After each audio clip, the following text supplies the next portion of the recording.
Do you think she even knows I exist? Logan Bennett's voice was barely above a whisper, but the weight of the words hit him like a sledgehammer.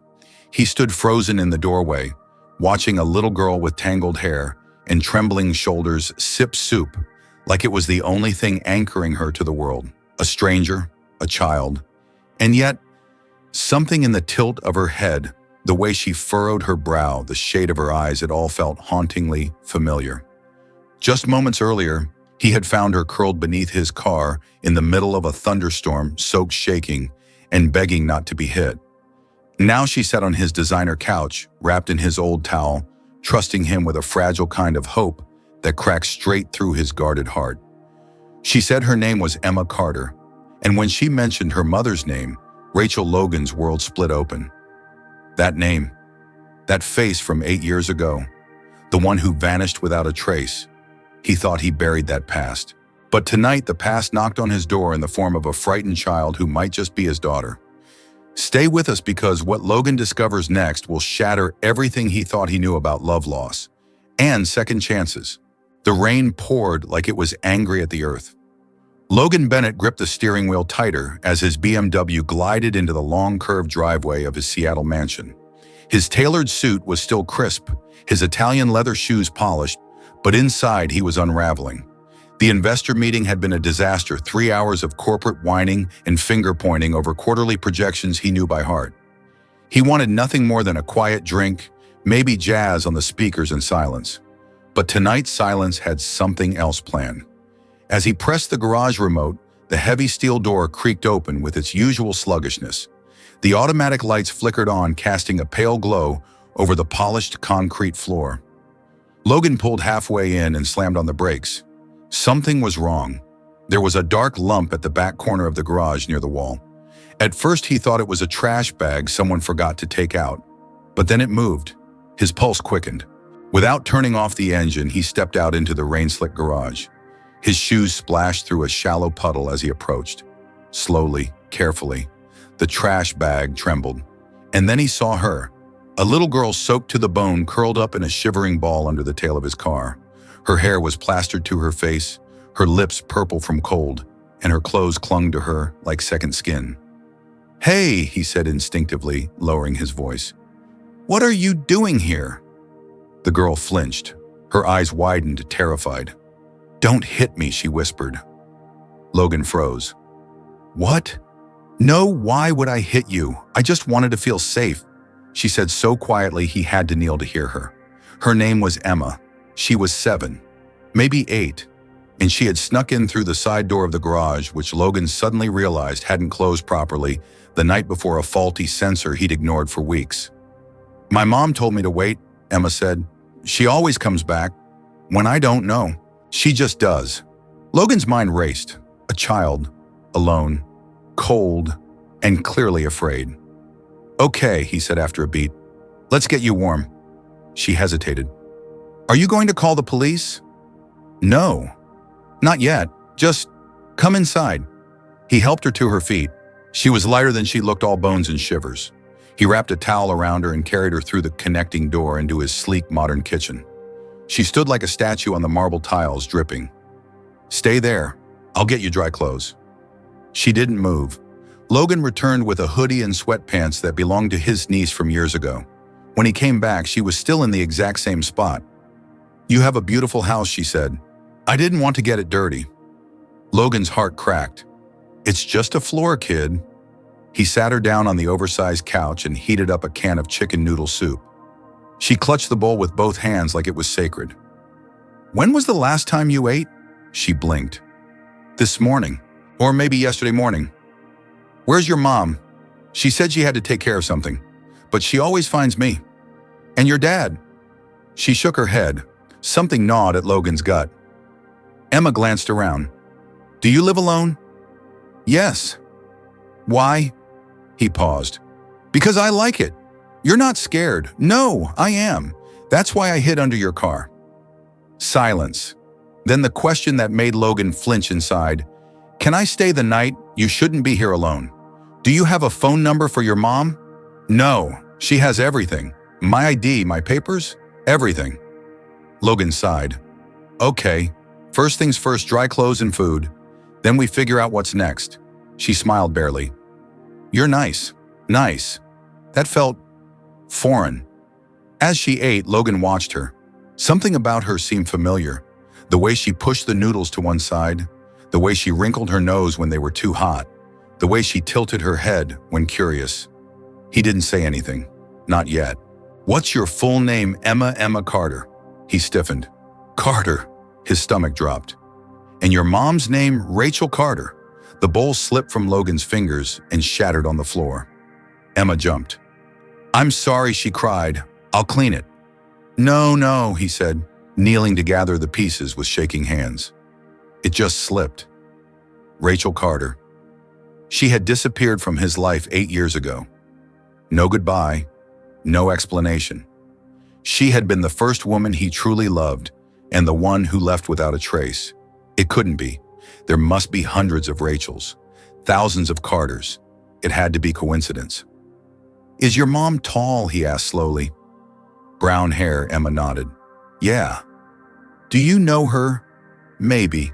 Does she have a small scar on her forehead? Her eyes widened. How do you know that?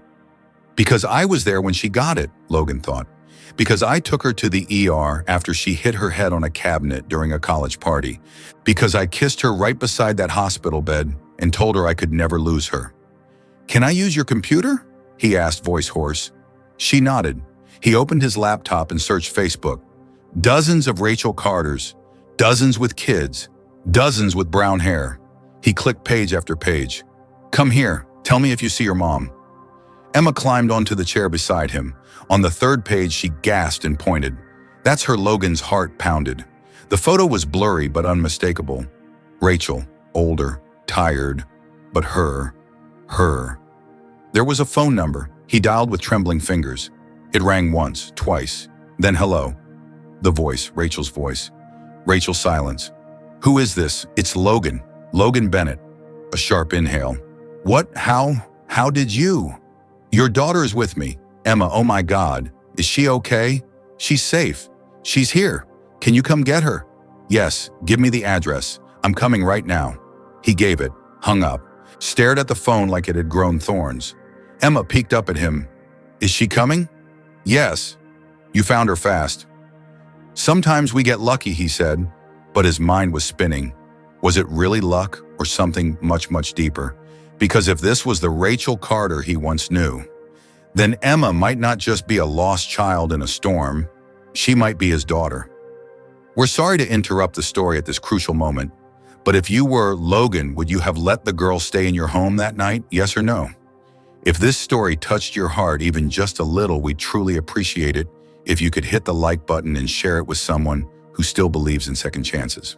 The knock came exactly 42 minutes later. Logan didn't know what he expected to feel: anger, confusion, resentment.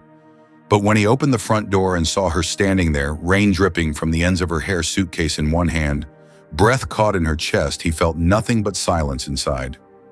Rachel Carter. Older, paler. Her eyes shadowed by exhaustion, but still undeniably her. Where's my daughter? She asked, her voice trembling. Inside, Logan said, stepping aside.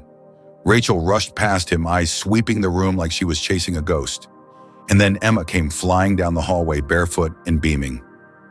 Mom Rachel dropped to her knees just in time to catch her. She hugged her like the world had stopped spinning and needed her to start it again. I told you she'd come back, Emma whispered. Rachel kissed the top of her head. I'm so sorry, baby. I'm so sorry. Logan stood a few feet away, arms crossed, heart pounding harder than he wanted to admit. When Rachel finally looked up, tears still clinging to her lashes, her gaze met his. Thank you, she said softly. He nodded. They stood there, not quite knowing what to say. 8 years of silence buzzed between them like static. Can we talk? He finally asked. Rachel looked toward Emma, then back at him. Yeah, just... Can we stay here tonight? Please? I don't have anywhere else to take her right now. That stopped him cold. No home, he asked. Her silence was answer enough. Emma had curled up on the couch, already half asleep again. She looked safe. She looked peaceful. Okay, Logan said finally. One night. Thank you, Rachel whispered, eyes down. But that night turned into a revelation. Logan couldn't sleep. Not after Rachel admitted hesitantly with her fingers gripping a mug of tea like it was her only anchor that she'd been running. Not just from poverty, from someone. Brian Walker, her ex. He used to be good with her, she said in the low light of his kitchen, until she stopped being a baby. Then the looks changed, the comments. One night I found him standing in her doorway, watching her sleep. Logan's grip tightened on the edge of the table. What did you do? I threw him out, Rachel said, her voice breaking. But he didn't stay gone. He followed us, made threats, called from unknown numbers. I changed my number, moved towns, slept in cars. She looked at Logan. She saw his car the night she hid in your garage. That's why she chose your house. Because the lights were on. Because she thought you looked safe. Logan leaned back in his chair, everything spinning. That little girl had trusted a stranger's driveway more than her own reality. And Rachel had done it all alone. You should have told me, he said finally. Rachel gave a humorless laugh. 8 years ago, you said kids were an anchor, that they ruined dreams. I was 18. I panicked. I thought you'd hate me. I wouldn't have, he said quietly. You don't know that. I do now. They both fell into silence, the clock ticking louder than necessary. Emma's mine, he said, and she looked up in alarm. Yes, she said. She is. I want to protect her. Rachel's hands shook slightly. Not just tonight, not just because of Brian. I want to be in her life, legally, permanently. A beat. I want to file for temporary custody, at least until Brian is out of the picture. Rachel stared at him. You just found out about her yesterday, and I've never been more sure of anything. You want to take her away from me? No, Logan said quickly. I want to keep you both safe. But if I have legal custody, I can act if something happens. I can change her school, get security, go to court. Right now, I have no rights. Rachel was still. Then she whispered, let me think about it. That night, they slept in separate rooms, but neither of them slept much at all. The next morning, Emma's laughter floated down the stairs like sunlight. She was in the kitchen helping Rachel make pancakes. Logan stood in the hallway for a moment, just listening. He hadn't heard laughter like that in this house since ever. And yet something gnawed at the edge of that peace. A few hours later, the doorbell rang again. Logan answered it with caution, but no one was there. Just an envelope on the doormat. No return address. Inside was a single photo. Rachel holding Emma in front of a diner, and in the background, just barely visible, a man watching them. Brian. Logan's blood went cold. He ran inside. Rachel went pale the moment she saw the picture. He found us. Pack a bag, Logan said. You're not going anywhere. I'm calling David Green. By afternoon, his lawyer was in the living room taking notes, printing out emergency paperwork. By evening, Rachel had signed temporary custody over to Logan with hands trembling, but a look of gratitude in her eyes. That night, as Emma curled up beside Logan on the couch, she looked up at him and asked, Are you going to be my dad now? He couldn't speak. He just nodded. Rachel stood in the hallway watching. Something in her face softened. Later, after Emma was asleep, she came into the kitchen. Do you regret it? She asked. Regret what? Letting us in? He looked up at her. No. I just regret all the years I missed. We know this moment feels like it could go anywhere. But what would you do in Logan's place? Would you take legal action for custody that fast or wait until you fully knew the truth? If this story moved you, we'd be grateful if you could give it a like and share it with someone who believes that family can be chosen even after years apart. The days that followed moved like a dream that none of them wanted to wake up from. Rachel began to breathe again, not all at once, but little by little, like someone thawing out after years in the cold. Emma, now giggling, freely bloomed like a sunflower in full light. And Logan realized that a house could be big and beautiful, but still feel like a hollow echo chamber until it was filled with laughter, burnt pancakes, and morning cuddles. For the first time in his adult life, he didn't care about meetings or mergers or market shares. He cared about getting to school on time, picking out bedtime stories, and whether Emma liked blueberries or chocolate chips in her waffles. Still, there was something in Rachel's eyes, quiet, uncertain, heavy with thoughts she didn't voice. One evening, while Emma colored at the kitchen counter, Logan found her sitting alone in the garden. Her hands were wrapped around a mug, but it had long gone cold. "You've been somewhere else all week," he said gently, taking the seat beside her. "I know," she murmured. "I'm sorry." "You don't have to be sorry. Just tell me what's going on." Rachel stared out at the twilight sky. "I've never seen Emma this happy. She's grounded, laughing, sleeping peacefully. That's new. You've given her more stability in a few weeks than I managed in years." "That's not true." "It is. I've always been running, Logan. From Brian, from fear, from shame. I don't even know who I am when I'm not surviving." Logan reached for her hand. "You're her mother. That's who you are, and she adores you." "I think I need time," she said, "to become someone I can be proud of. Someone Emma can be proud of too." He didn't say anything at first. He just held her hand tighter. "Are you saying you want to leave for a while?" "Not forever. Just a few months. My cousin in Portland offered me a room. I want to find work, start therapy, heal." Logan's chest tightened, but he saw something in her expression he hadn't seen before: resolve. Not desperation, not panic, strength. "When would you go?" he asked. "Sunday, 3 days away." "What about Emma?" Rachel smiled, the saddest smile he'd ever seen. "She stays with you. She's safe here, happy, and she's always known how to love you even before you realized who she was." When they told Emma the plan, she cried, but not from fear. Rachel knelt and explained everything, every word slow and gentle. "I'll call every day. I'll send letters. And when I come back, I'll be whole again. I promise. Promise, promise, pinky promise," Rachel said, sealing it with their fingers. The goodbye at the airport was quieter than expected. Rachel hugged Emma for a long time, kissed Logan's cheek and whispered, "Thank you for loving her. For loving both of us." "I always did," he replied. 6 months passed. Emma adjusted quickly. Logan fell into fatherhood with an instinct he didn't know he had. Mornings started with pancakes and hair-brushing disasters. Afternoons ended with dance parties in the living room and spelling quizzes at the kitchen island. He even began working from home, choosing late-night contracts over boardroom applause. Rachel called every evening without fail.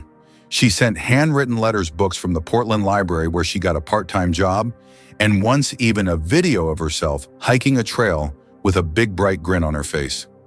"I'm remembering how to live," she wrote once. "Not survive, live." Then one Saturday morning, the phone rang at 7:00 a.m. It was Rachel. "I'm ready," she said. "If you still want me back, I want to come home." Logan couldn't speak. Emma, overhearing, screamed with joy and threw herself into packing flowers, stuffed animals, and notes for her mom's return. That evening at the Seattle airport, Rachel stepped off the plane, lighter, warmer, glowing in a yellow blouse and a new haircut. She looked at Logan. "Hi," he smiled. "Hi." Emma burst into her arms, bearing her face into her mom's neck. "You came back. I told you I would." Back at the house, everything felt right. Rachel moved through the rooms like she belonged again. That night, as Emma drifted to sleep, curled between them, Logan watched Rachel tuck her in, then turned to her with a tremble in his chest. "I need to ask you something." Rachel turned, eyes curious. Logan pulled a small velvet box from the drawer. Rachel's breath caught. "Logan, we've already been a family for years," he said. "We just didn't know it yet, but now we do. And I don't want to waste another second." He opened the box. "Rachel Carter, will you marry me?" She laughed, cried, and nodded all at once. "Yes. Yes, of course." Emma, only half asleep, whispered, "I knew it." 3 months later, they married in the backyard. Nothing fancy, just friends, flowers, and a flower girl who demanded 2 dresses and stole the show. That night, as they danced under string lights and Emma twirled barefoot in the grass, Logan looked around and knew. His house wasn't just a house anymore. It was a home, a place where broken hearts had healed, where a little girl had taught 2 adults how to start again, and where love against all odds had returned quietly, completely, and forever. If you had the chance to rebuild a family from pieces of a lost past, would you take the risk? Do you believe that time apart can make love stronger, or is it sometimes too late? How did this story make you feel? If it moved you deeply, comment note 3 below. If you felt it was just okay, comment number 2. And if you felt it needed something more, comment number 1. Also, let us know what country you're watching from. We love hearing from our global family. And don't forget to like, heart, and share this video with someone who still believes in second chances.